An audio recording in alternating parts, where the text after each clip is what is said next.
This feels like, I don't know if he just went through a bunch of stuff. I don't know if he had just a bunch of family. Sometimes our family can feel like we put him on trial.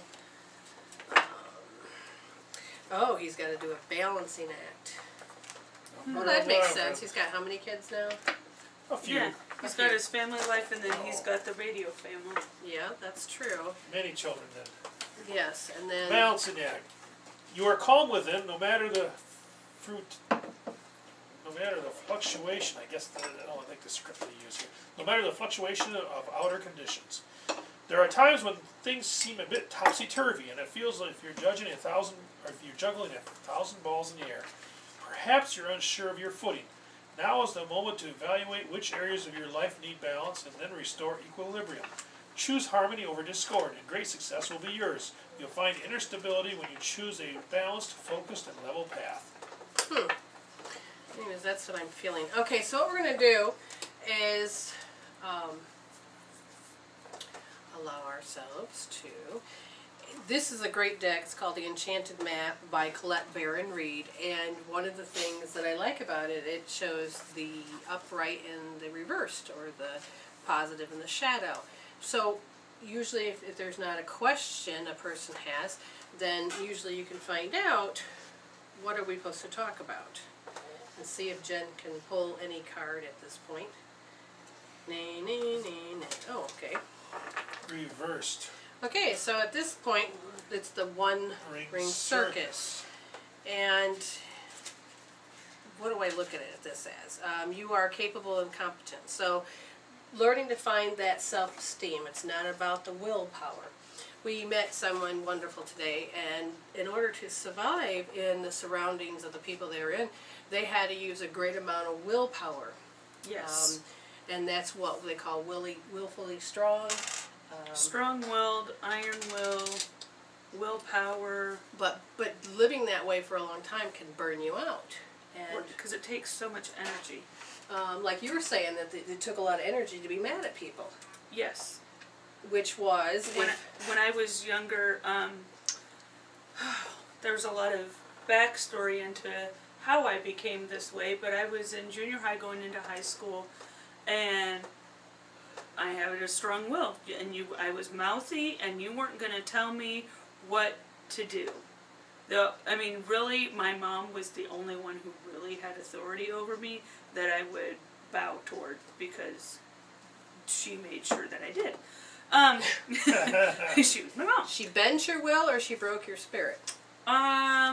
Could have been a little bit of both, just to make sure that I didn't end up in jail or juvie or wherever I could have ended up at that point in my life. So you were an unruly child or a rebel child? Not unruly so much as just rebellious, because I mean, I went to class, I did my homework and that kind of thing, but we also drank beer in the courtyard at school and right on campus. Yes, right on campus in front of people, but we had, the cans were hidden and that kind of thing, but we did it, we didn't care.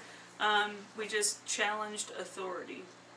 Even though we were in class, we still challenged authority. But anyway, at that point in my life, I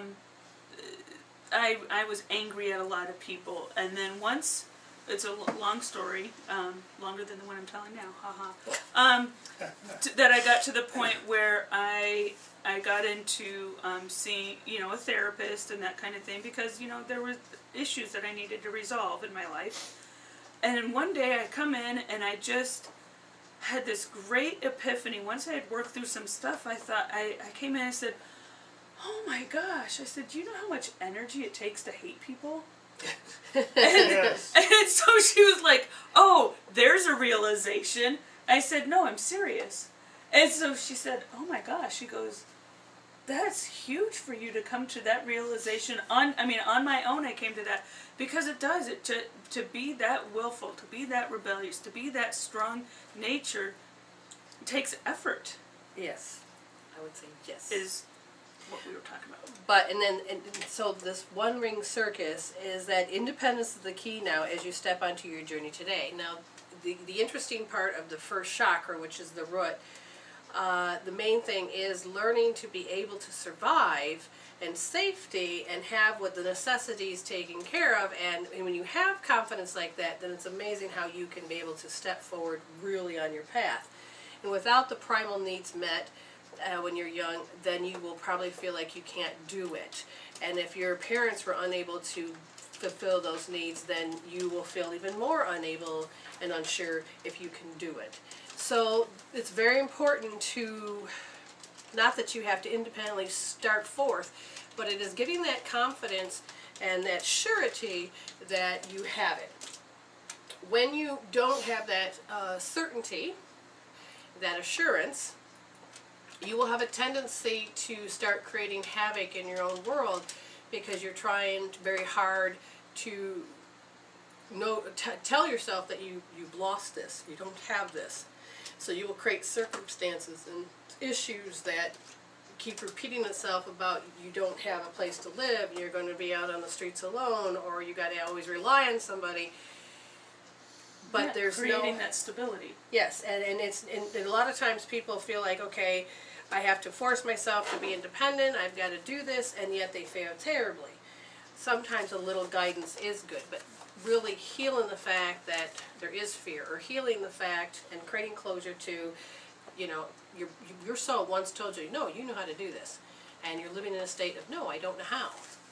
And so there has to be this resolution when it comes back and forth, okay? So they're telling you others may not have this vision of resources that you need. Recognize that all the wisdom you've acquired along the way makes you particularly competent. It's the growth process. It's the resources that you find. It's learning not just to adapt, but how to think outside the box, or how to turn to the next thing.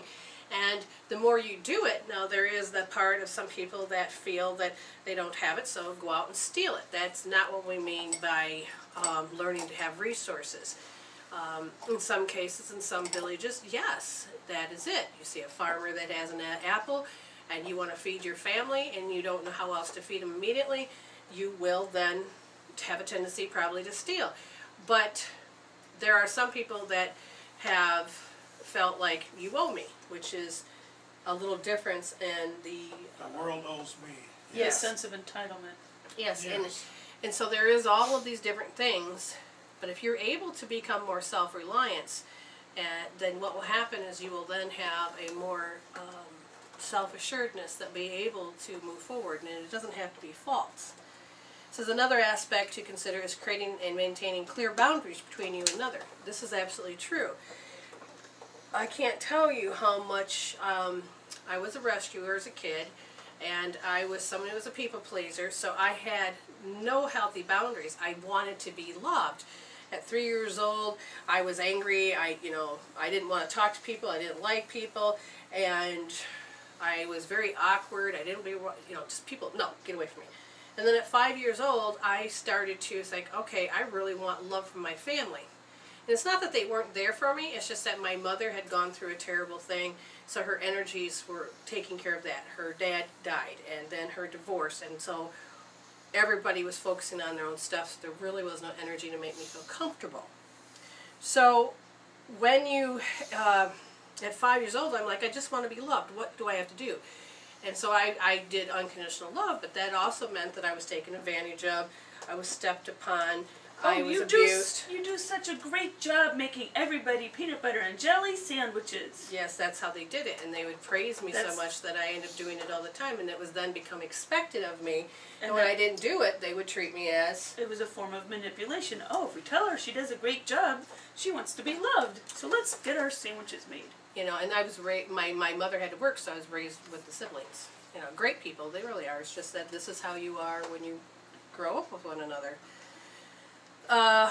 What else is there about clear boundaries? It's healthy boundaries are very important, and clear boundaries, you know, I've told how many people I'm married. I don't know much more clearer that can be. But I like you. I'm glad you like me. So can we Thank still you. go on next week? No. And a healthy boundary is sometimes you have to pull away from people. Yeah. And because they don't hear you. And you just have to step up. All right, what else we got? Be discerning about your partnership at this time. And that is not judgment. That is taking and viewing, is there something going on with my partner? Does this person need an extra hand? Or do I need to help them be in their leadership by, you know, letting them have more, letting them step in and Delegate to them. yeah, well, you don't delegate. Well, let them step up and say, hey, I want to do this. Right. Because some people just don't feel like they are part of anything. But it's about finding that, not compromise, but finding that working together with one another. So you're discerning whether you are maybe too pushy, or you're too nice, or you're too, you know, whatever. I had one lady, she came in today, and the boundaries, she was happy and excited to start her new career, but the whole time these people were crossing her boundaries and basically stealing things from behind her back, and she had no idea.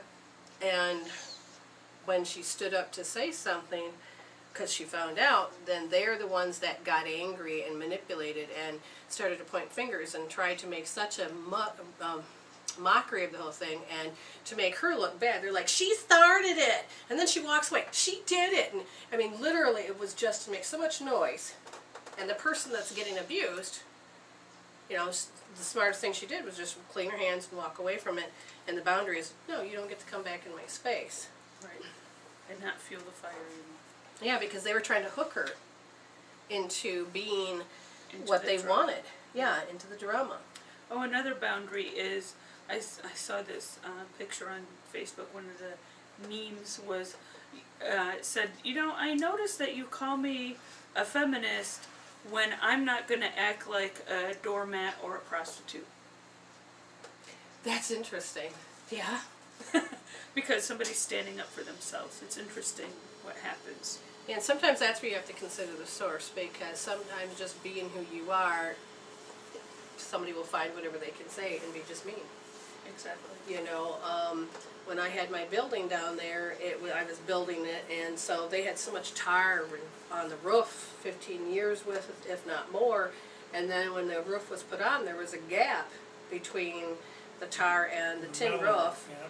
That was put on, and then somebody, I believe, set the fire to the building, but they had put the fire out, but then it started back up again because the tar was so hot that it actually caused another fire in that airspace. And the rumors of people and their drama of what they're creating and saying, oh, that's a meth lab. And it's like, oh my gosh, the stories were just herbal horrendous. medicines. You know, they saw, you know, grapeseed oil Small bottles. town. Oh, look at, they're using concoctions. And then I had oils, and what they are is they're young living oils that had to do with healing. Yeah, essential oils that you... And so people would come up and dig through the stuff All and the say, this is all townsfolk this. thought was, yeah. They And didn't I'm like, understand what it seriously? was. Yeah, because nobody got to know what it was. I never got a chance to open the door before it burnt down. Oh, what was funny was I came...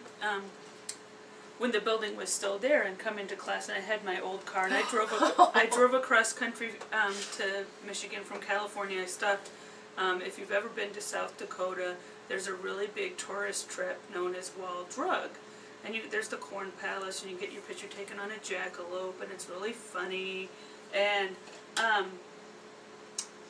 You had bumper stickers. so I got a bumper sticker. So that's what anybody who's gone driving back and forth across the country knows. Wall Drug. I mean, it's a big thing. It's a family thing. So you get your where in the heck is Wall Drug bumper sticker. So I had that on my car, and I got pulled over by the cops. I don't know, because it was 2 o'clock in the morning. And He was suspicious. He wanted to know what was going on there. right. So then I had my registration was up to date, my insurance was up to date, my driver's license was up to date. I had just pulled out of the driveway legally, and I'm like, really? This is fascinating. So they're like, oh, so what's this Wall Drug? Ha ha ha ha. I said, have you ever been to South Dakota? So they didn't really appreciate my response. If you go back to the fact of when I was 14. But what I would have been like. Anyway. So yeah, so there were That's all funny. kinds of suspicions about what was going on. Okay, I will get back to this in a minute. There's some more questions. There's some more questions going on, but we've got a break that we're going to take. We'll take it right now, and we'll come back to the question then. Exactly. Speaking about knowing that we can manifest. And this beautiful question is loaded with lots of ways to answer it. So I'm going to have her read it through, and then we'll break it down. Oh, okay. I'll read everything through, and then we're going to break it down.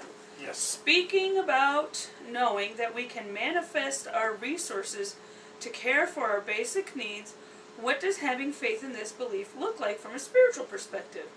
For instance, does it mean sitting in the corner, waiting, or does it mean just holding the vision of what you want and taking action, not knowing if it's the right action? How do we know when what we are doing or not doing is blocking our blessings? Okay, this is a very good question, because this is the stuff that I teach in the Empowerment Through Enlightenment classes. You have to first realize that you have a belief that you know you can. On a scale from 0 to 10, 10 being, yes, I know I can, that's with great experiences and confidence and the self-esteem. If you have, I know I can, because you have seen other people do it, doesn't mean you can do it. It just means you know that that is possible. So it is then testing which one are you. Because you have to decide if that belief is going to take off. Now, consciously, you can say, I really believe it, and it's a 10. But out of the 41 thoughts, if the subconscious mind is not programmed to believe it, then you will muscle test and find out that you'll have really no belief. Now, because we videotape this, Jen, I'd like your arm. Say, I believe I can manifest. I believe I can manifest. And right now, it's muscle testing, and it's basically beyond a 10 billion. Say, I can manifest millions of dollars. I can manifest millions of dollars. No, she doesn't even got a 1 on the Richter scale. Say, I believe I can manifest money. I believe I can manifest money. Yes, that's an 8, not a 9, but an 8. So then you become very frequency specific, finding out whether or not what is in the soul. And so, knowing that I can manifest and I have the resources, and yes, you should be able to do that. Okay. This is what happened to me as I started to travel down to Detroit. I didn't have a job. My husband and I, we had little mad money, which means you would take and have, what was it, $10 or $20 a week we would spend, and the rest of it would go for everything else. Yep. And so that certain amount of money somehow would last where I had to pay gas 3 times a week, go to class down there, and eating, because we'd eat McDonald's.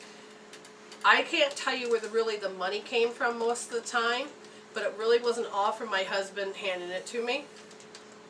And it was shocking because somebody asked me, well, how can you afford to come down here? I says, oh, I have faith in it. And I heard, well, where does it come from? And I stopped and I thought, well, wait a minute, where is it coming from? So then I consciously started focusing on where it was coming from, and I did not get any money that week. I actually cut off the flow of that trust. I knew that I was going to be taken care of. That was like 100 billion. I knew that Spirit wanted me to go in this direction. I knew I was supposed to do it. So when I said, you know what, I'm not even going to question it. I'm going to pull myself out of it and just know that I'm going to receive. Am I supposed to go? Yes, the money appeared. And it was strange because it would just appear. And you might have to refresh the board if you can't see it. And so it's like, what is the faith? You have to test your faith. I have faith that I can be miserable. I have faith that I can suffer. I also have faith that I can think happy.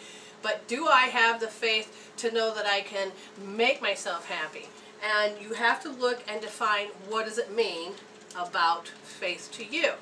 Now, I have the faith. Whether it's good or bad, I know that there's a faith going in some direction. If it is a negative direction, now you've got rid of the question and I can't see. Yeah. Alright, so then the other part was how the faith and belief looks like from a spiritual perspective. Does it mean sitting in the corner? No. The action you take. Now, how I tell people to do is I end up having a deck of cards. It can be any deck of cards, and like I said, I like to use the Colette Baron Reid ones. And I'll say, what am I supposed to do? So I have a goal that I need my resources. So then I'll check. Oh, well, or they can flip the cards up at you, just like they did. And I will usually ask the question, what do I need to do to get these needs met, or these goals, these resources? And so then I'm asking for divine guidance for that day. Am I in the right path? What am I supposed to do? And for instance, right now the card popped up. It's called Goblin, and it's reversed. And in this case it says, it's often difficult to deal with someone else's issues because they impact your own.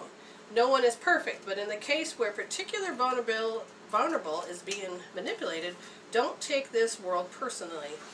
When the goblin's card arrives reversed, it's a sign to step back and detach. Don't let your personal stuff lead you into reacting from an old wound. There's the key. Okay, it says love yourself unconditionally, set boundaries, and your goblins will fall asleep.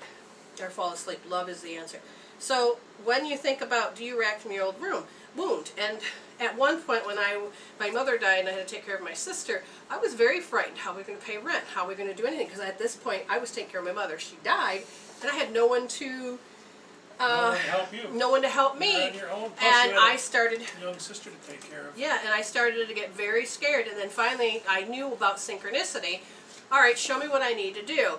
And lo and behold, there was that action. You know, God helps those that help themselves. So I was guided. Go do this. Okay, go do that. And sure enough, one day I was stayed home because I was told to just stay home, don't waste your gas that day. And somebody came, knocked on my door an hour later, and it was a gift packages of food. And I'm thinking, well, what? I didn't tell anybody about anything.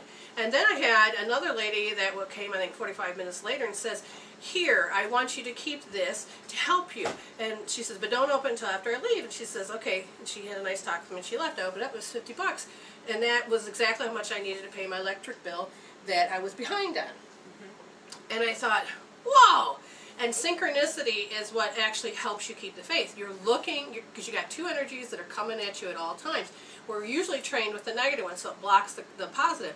But if you start training yourself to look for clues about where to go, how to do things, and sometimes just using cards, and it will help change your thinking, you'll be led to having that faith, taking the action you need, so you're not sitting in the corner. Now, when I use law of attraction, the attraction factor is in me. If I don't know that, then I will say, okay, so I consciously think about, oh, I am going to become a millionaire. I'm going to win that lottery, or I'm going to, I'm going to get that job, and I'm thinking positive. Now, if you have any knowing inside of you that's harboring that says, remember, you have 41 thoughts per minute, that says, oh, I won't get that job, and you try to ignore it, I'm sorry, it'll be like a jack-in-the-box. It will come popping back up. You tap that out. That's when it becomes what they say the word was cursing. Never mind. But anyways, there was a phrase that the person had asked in the question, and you see it as a block or a blessing. That's yes. it. And that'll be your block. Is when you feel, oh, now you can think positive and be all happy, but the moment that it falls through, you feel your hopes being dashed. Quickly watch it and process it, because what's happening is because you can't process this, it becomes a repetitive story. It's something that hasn't been finished, and so your soul will ask you to readdress it because it wants you to resolve it. So you keep looking at it. So again, I would tap out how I would believe that my hopes, I get my hopes up and I need to heal it. So it'll show you what you need to remove so the big blessing can come through. Right, because there's the expression that you're waiting for the other shoe to drop. Yes, meaning heal that too. That you expect that it's not going to take place. Or that, for example, an issue that I was working, they're having a conversation. Yeah, anyway, fine. The issue that I was working on was that I can't receive anything good because I expect pain to go with it. Yes, it's called the association game. That's what our brain does, because we have the left side and the right side, the yin and the yang. And when they're out of balance together, it'll create this conflict. And both sides want to be right to get to that particular outcome. So when I'm taking action, I look and see what attracting factors in me that would stop me from receiving. Then that's what I pay attention to. It's already the stuff I already know. And once that's healed and it's down to zero and white, then it changes the attracting factor, and then it brings more in. Okay? Yeah. Now, the smaller ones can be healed quickly. The mothership ones will take a little longer, because this is how many times your soul has really known this journey. And what you're really doing is healing the caudate nucleus, because that is the governing part of the brain of governing fear. And any new things, any great things that are going to come your way have to come through the gray matter, but it has to penetrate through the caudate nucleus to get to the midbrain to process it so you can change the attracting factor. So if anyone offers a new job or a promotion or something positive, you know, do you have that expectation, or do you expect that, oh, they're going to be offering me this, but, you know, that it won't be for the good pay, it's going to be for this, there's going to be all this negative stuff that's associated with it, even though it's a great opportunity. Once you heal that caudate nucleus and start removing some of that stuff, then it's going to be like, oh, this is such a great opportunity. Right, and read what this person said, and I'll answer it. Okay, that's interesting. I've moved to different cities several times without money or a clear vision of what to do or how to do it, and things always worked out well. However, now that I'm pursuing my life's purpose, I'm having subtle fears about running out of money, my savings, not knowing if I'm marketing my services correctly, talking to the right people, etc. Because before there was that knowing part of you that was going out on an adventure, and that was your thrill, your excitement, and you were moving. And your spirit is always the one that's being very creative. It's almost like you were going to depend on other people, maybe for that job opportunity or something like that. Something you knew that you could go here and get this kind of job, and then you'd be able to pay the rent, pay the bills, pay your insurance, and all that kind of stuff. Because you looked with synchronicity. Right, I'm going to line this up. Now it's like, oh my gosh, now I want to do my life's purpose. And yeah, that's where it gets a little bit freaky, because when you're stepping up and you're creating something solid that's not really moving. Now, like my job is always moving, but it's very solid. And it gets scary because this is where you really are taking that compassion and conviction and putting it out there. And sometimes you wonder, does anybody else want this but me? Right, and when you start marketing yourself versus marketing somebody else's product, there's a big difference in Oh my God, yes. Like when I first opened my store here, I am the owner. I'm the one that puts the price on these things. I pay for it, it comes in, and then there's a markup, and then you put the price on them. And then I'm a soul coach, so I put my own price on it, and people are going, I always have this fear that I'm charging too much, and that's what I had to tap out. Or I would say, oh yeah, the total came to $200. And there's a part of me that feels bad. I feel like I'm taking their money, only because that was part of my program as a kid, that it was my fault and I was the burden. So I had healed this out, but in the beginning I didn't know it was there, and it's like, holy crap. And I would cause myself to have all kinds of issues when it came to bringing customers in and, you know. Oh, that was $200. Oh, just kidding, $150.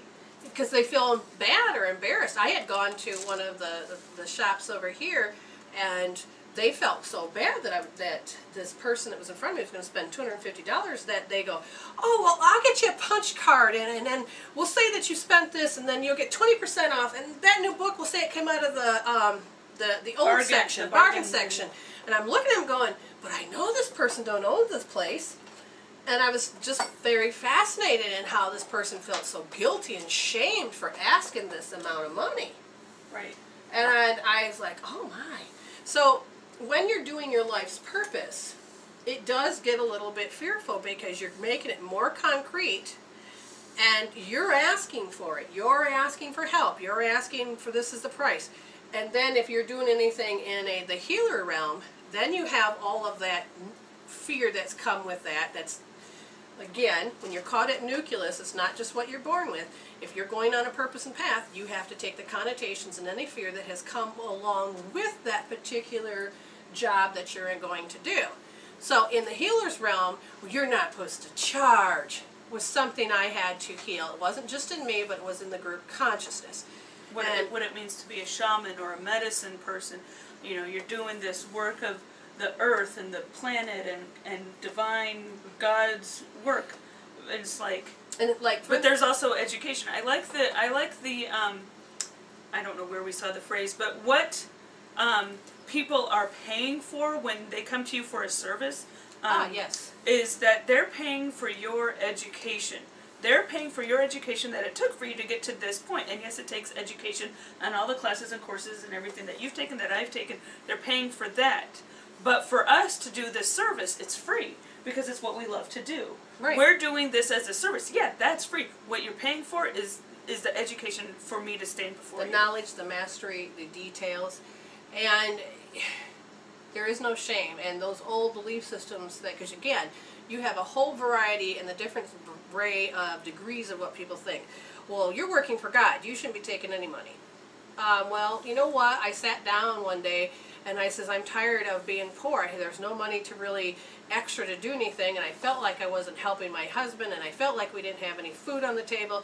And I says, what am I supposed to do? What job do you want me to get? And God says, would you just start your business? And I thought, well, you can't, because I have no money to start, plus I have no, it's not going to produce any money, because I do it for free, apparently I had in my head.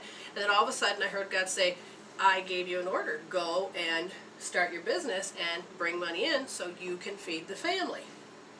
And I struggled with that because I had somebody, they actually came up to me and said, oh, you're doing a service. You're not supposed to charge for God's work. And I said, wait a minute. How many pastors have gone in the church and how much money do they get paid? And then look at the houses they live in.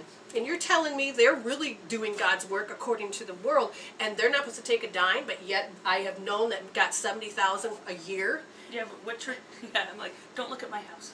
Yeah, but this, I'm talking about, this is what the well-known religions are. Exactly. Well, somebody also said, well, you know that being an accountant is also being part of God's work, because people have to be on the planet, be on creation, this whole thing called creation.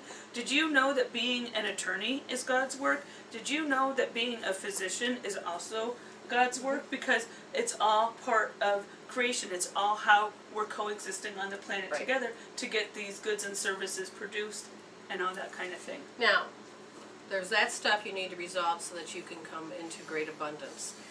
This person says, I'm having subtle fears about running out of money, my savings, and not knowing if my marketing services correctly. Well, here's the thing. Start healing the fears, and then start looking for synchronicities, and then use your prayer speak that says, okay, I have to do this marketing, and it costs this much. Thank you, universe, for the money. And this is where I would tell you to go do the golden lasso in our healing tools, because it is going out and gathering the resources and letting spirit work with you. And if anything stops you from receiving, then you'll know when you start to do the golden lasso, because after you cast it and you start to bring it in, if there's any doubts or fears, notice on the scale from 0 to 10, get them down to 0. And if you believe just a little bit, yeah, I think it's possible I can make money, then you can tap that in. Even though I know it's possible I can make money, just like tapping out the bad, you can tap in the good, and it can raise the energy up, which means you change the attracting factor to bring it into your space, especially if you're doing this alone. If you're doing it with other people, then you have other stuff to work on. Not knowing if you're marketing your services correctly. Well, here's the thing. Use the golden lasso, bring in the people, because if you're going to be doing your purpose, you're allotted a certain amount of people that you're supposed to be working with. If you're supposed to be in the service industry where you're supposed to be working with a lot of people, then you need to start creating a platform. That means you need to get out and talk and to let people know who you are. Maybe do a, like a seminar, a talk. Say you can do it free. Do some free examples and samples, and then just give coupons. It depends. Well, who really target? Who are you going to target? With us, we're healers. Well, we're psychic mediums that are healers. Right. And what is that content? One of my friends that works with publishers and that kind of thing, she said, so how are you getting your content out there? Is it, you could be doing podcasts, you could be doing blogs, those are all the ways that you're building up your platform. How are you getting your content, whatever it is, your goods and your services, out there? So they tell you to tweet and do Facebook and do other things, because if you don't put the time in doing it, then that means that you don't really care if it gets done. And therefore the energy of how you're supposed to propel yourself forward really means, oh, I don't care what it is. You're not getting that oomph and that spark that you're supposed to when you are doing what you need to do. Does this make sense? Your heart has to be in it. Oh, yes it does. And that's what I'm working on. There's this great YouTube video. I don't want to go to YouTube right now because it might the sound might pop up or something like that. But in YouTube, if you look for socialnomics, That's good. And it's great information as far as if social media is a trend or a fad, or if it's here to stay. And guess what? They're going to say that it's here to stay because it's flipping the marketplace upside down, because people are now trusting word of mouth more than they will ever trust an advertiser. Exactly. And so that's the power and presence of social media. Exactly. This is the one thing that I will tell you when you want to get your heart and your mind or the soul part of you, because you have to understand it's your soul. When you wake up, oh, they're telling me to hold off. Do a. We need a break right now. and then we'll be back and I'll tell you about it. A little picture of Brenda holding the broom. The Brenda sweeper. That definitely is a The witch. Jen sweeper. Same Scott thing. Sleeper too. No, mine will be pointing to you. Hi. Okay, so we're talking about the Brenda sweeper, you know, the little thing that just said, hey, you're listening to MWR on Sepia. And so Scott says, yeah, I'm going to get a picture of you sweeping the floor. And then it's us beating him over there in the head. Because he was saying, oh yeah, I'm going to point to the girls saying they have to sweep. That's me flying away in my broom. Yeah, that's odd. All right, so like I was going to tell you, that your heart has to be in it. The most important thing is that if you want to make sure you're in alignment with that day's submission, is that Jen and I usually start the day and say, thank you for arranging my day. That means whatever is coming in place. Then I usually say, show me what it is I need to do today.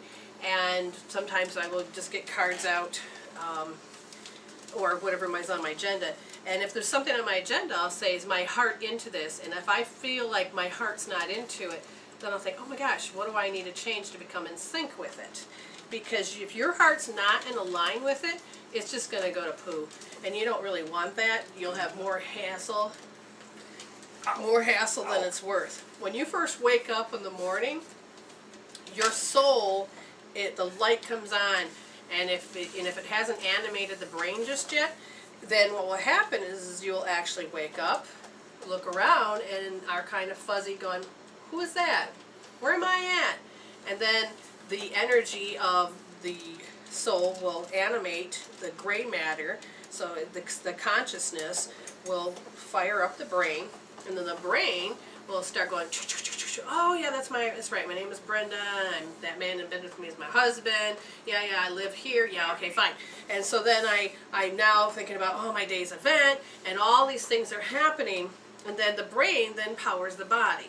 But if your heart is not in line with your soul's thing that day, then what will happen is you can actually have, instead of just whispering opportunities, it depends on how many times you take to get you it, you could end up having a bee sting up to a frickin' bitch slap. Smack. Yes. Bitch smack. Hey, I don't know which one's better. But anyway, you get to be thrown around because you're not waking up. You know, it's like, look over here. Jen, when her heart wasn't into doing something one day, things were just falling apart all around her. And I said, stop! I said, is your heart in line with you, what you want to do? No. I says, well, you need to change it. And she did, and then everything just started going great. I don't know how would you change your heart, Jen? How would I change? I feel like the Tin Woman. How would I change my heart? No, I need a heart first. Recognizing it, first of all, yeah, recognizing that and being honest. So what? My heart wasn't into it. Get real. Get real with the fact, okay, so my heart wasn't into it. Ugh, that's kind of humbling when you first start realizing, well, my heart should probably be into whatever, that I'm doing. Because it helps emanate the right energy. Exactly. So then, okay, so my heart's not into it. So why would my heart not be into it? So what, then, usually I watch her go, oh, I really like my bed. I want to go back to bed. So there's a little program that's running. I'm motivated to go to bed. Yay. And there's all these other little things that says, I don't want to work today. And these are all these little voices that actually, because her heart's not generating the energy, something's got to pop up, and usually it's that. Exactly. So then, yesterday, whenever we were looking at it, what is my motivation? Oh, what is my motivation? Okay, well, then we started really unwinding how I motivate myself to do something. I started looking at oh, we got to do things for like the website and this, that, and the other, and the videos that we need to do. And you said, well, how do you know that you wanted to do those? Oh, well, I had a feeling. Well, where was that feeling? Okay, let's identify that. Okay, then you start having that knowing, and you can start fostering that once you start realizing, okay, well, yeah, I was motivated to do this. I'm not motivated to do this. And you're learning to be the operator in this physical body. If you're just letting the conscious muck run around, then you can't really control what you do. And if you then find out, because the heart is the bigger generator, and that you will start doing your loves when the heart starts generating, and then it activates and connects with the mind. And when you are just blah, blah, blah, half in and half out, you're going to hear out of the 41 thoughts, what makes you happy now? Bed. What makes you happy now? Not going to work. What makes you happy now? All of the things that would actually cause you to have apathy, not to be motivated, and it to drag you down. So you can interrupt that. You can tap. If you feel like you're not into it, you can balance out your energy. Sometimes your meridians are running backwards. And then on your, there's actually key points that you would tap on your chest, your K27s, and that would flip the energies and then bring the blood back up in your forebrain. That can help. So there's a lot of things that can. So there was some questions or comments. The idea that I'm intuitive and I do follow my intuition. However, I find that for me, the angels, etc., don't talk loud enough. I need in-your-face answers. Well, so then I started talking about fine-tuning, and yes, that you could ask the angels to give you the signs. They don't always have to be in your face. They don't even always have to be in your face, because they want to help you. Well, in your face, okay, it all depends. Like, I always have them make it stand out like a sore thumb. So make it obvious. Yes, make it obvious. It makes it stand out. Tell signs. My tell sometimes is it jerks my body, or I will actually get a clear vision that'll just come in and repeat itself. There's just tons of clear tell signs that I have. One is so obvious for her. I said, thank God I don't have that tell sign, because I'd fall asleep. So tell us what your tell sign is. Well, I yawn when I'm doing energy work. What that means is that when I'm doing energy work, it's recalibrating something. I'm cleaning out. When we talk about how our healing tools help clean out the brain pattern and that kind of thing, I yawn because it's energy moving. But the angels also like to use that as my tell sign. So I don't, when I do have clients, I need a new tell sign so that I don't look bored. She was happy and healthy and strong, and she was sitting there, and the next thing you know, I had asked her a question, and her angels came in the room, and all of a sudden she's like, and I'm like, you tired? And she goes, yeah, no. And then we realized, wait a minute, that's your tell sign. So she now knows every time she's about ready to yawn really big to make energy move, then they want to talk. So then after the tell sign comes in, what then happens? There's a clarity of some kind, or I'll get an image, or is it because you're then tuning in, expecting it, training yourself to see it? Right, I'm in conversation, kind of like my little antenna signal is on and emanating at that point, and they know that they can start having a conversation with me. Yeah, and it's learning that fine tuning, like people that you have to use sign language. You have to fine-tune yourself, especially if you don't have the tools, how to spot sign language. Then you first turn to them, and they want to communicate with you, and they can actually teach you, certain little symbols, or you will have the desire to want to go learn little things. And what I mean by that for us is that the fine-tuning is, what will I need to learn? I can't use sign language for angels. Well, guess what? You will then maybe pick up a book, take some knowledge in, learn about something specific, and then you're creating the file system that they can use, that they will then say, hey, and then they'll bring up an experience, and then you're like, oh, I can see this now. So you're learning this communication. Like, for instance, I had to help my one friend because all she could see was colors. I says, now let's create a file system for colors. What do these all mean? So that they can be consistent. They'll show you what blue is. They'll show you what... She goes, well, I don't know. I says, well, you can base it on the chakras, or you can base it on other little things. You have to find your familiarity of how you want to speak. Then she got good with that, and then she goes, ow, ow, ow, what's going on? I said, oh, well, they're using body parts as a way to communicate. And you can get this small little book, which I don't have right now, but it's Louise Hay's Heal Your Life. Then you can even move up to, from that little... Heal Your Body. Heal Your Body, yeah. And then there's a big honking book called Messages from the Body by... Michael J. Lincoln, PhD. This is an awesome book into itself. So you can have a handy-dandy pocket book, and you can have something bigger. You need a big pocket for that. Yeah. That's a big Maybe pocket. the Jolly Green Giant can put in his pocket. Well, like for instance, down the wrong tube, you know, food going down the wrong tube. You're like, what? Okay, that's attempted diversion. And again, these are not conscious things. These are things how your body moves in and out of the frequencies that you're working with, whether it is the subconscious, the group consciousness, working in and out of relationships with other people, but it's attempted diversion. They are being upset by whatever's going down in their mind, in the environment, or in the conversation, and they're trying to prevent its continuity. This is part of also a safety blanket that our soul will put us through, because it may not be able to handle that frequency of anger, or that remembrance of, or the triggering of something bad happen. I'll never forget the time as I'm driving to Flint, and my husband was driving, and I'm looking out the window, and I look out to the field, and I just about choked, because there was this stuff that I threw away at 7 years old and threw it out in the field. At 7 years old, I was molested, and I could not process it. I couldn't tell anybody.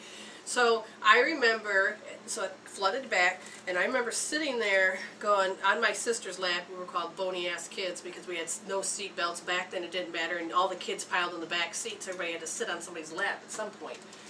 And my sister's yelling at me, calling me bony butt, and I'm like, oh, and I remember I couldn't tell anybody, and then I looked over the field, and I just wanted the self-talk of all that molestation out of my head, and I threw it out in the field. So now you're talking when I'm 45 now, so I think it was like when I was 38 or whatever. Yep. So I had all those years from 7 to 38.